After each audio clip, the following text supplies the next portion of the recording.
حماد نے غیلان سے، انہوں نے عبداللہ بن معبد زمانی سے، اور انہوں نے حضرت ابو قتادہ رضی اللہ تعالیٰ عنہ سے روایت کی کہ ایک آدمی رسول اللہ صلی اللہ علیہ وسلم کی خدمت میں حاضر ہوا اور پوچھا، آپ کس طرح روزے رکھتے ہیں؟ اس کی بات سے رسول اللہ صلی اللہ علیہ وسلم غصے میں آ گئے۔ جب حضرت عمر رضی اللہ تعالیٰ عنہ نے آپ صلی اللہ علیہ وسلم کا غصہ دیکھا تو کہنے لگے، ہم اللہ کے رب ہونے، اسلام کے دین ہونے اور محمد صلی اللہ علیہ وسلم کے رسول ہونے پر راضی ہیں۔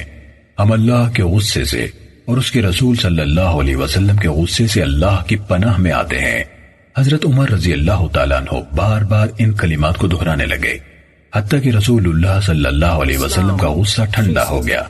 تو حضرت عمر رضی اللہ تعالیٰ عنہ نے کہا، اللہ کے رسول صلی اللہ علیہ وسلم، اس شخص کا کیا حکم ہے جو سال بھر مسلسل روزہ رکھتا ہے؟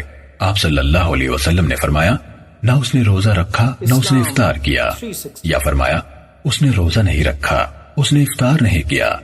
کہا، اس کا کیا حکم ہے جو 2 دن روزہ رکھتا ہے اور 1 دن افطار کرتا ہے؟ آپ صلی اللہ علیہ وسلم نے فرمایا، کیا کوئی اس کی طاقت رکھتا ہے؟ پوچھا، اس کا کیا حکم ہے جو 1 دن روزہ رکھتا ہے اور 1 دن افطار کرتا ہے؟ آپ صلی اللہ علیہ وسلم نے فرمایا، یہ داؤد علیہ السلام کا روزہ ہے۔ پوچھا، اس کا کیا حکم ہے جو 1 دن روزہ رکھتا ہے اور 2 دن افطار کرتا ہے؟ آپ صلی اللہ علیہ وسلم نے فرمایا، مجھے پسند ہے کہ مجھے اس کی طاقت مل جاتی۔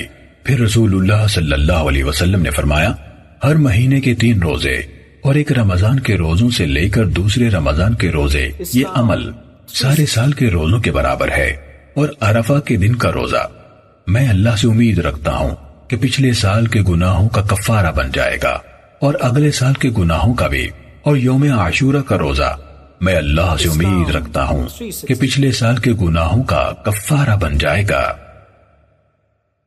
صحیح مسلم حدیث نمبر 2746۔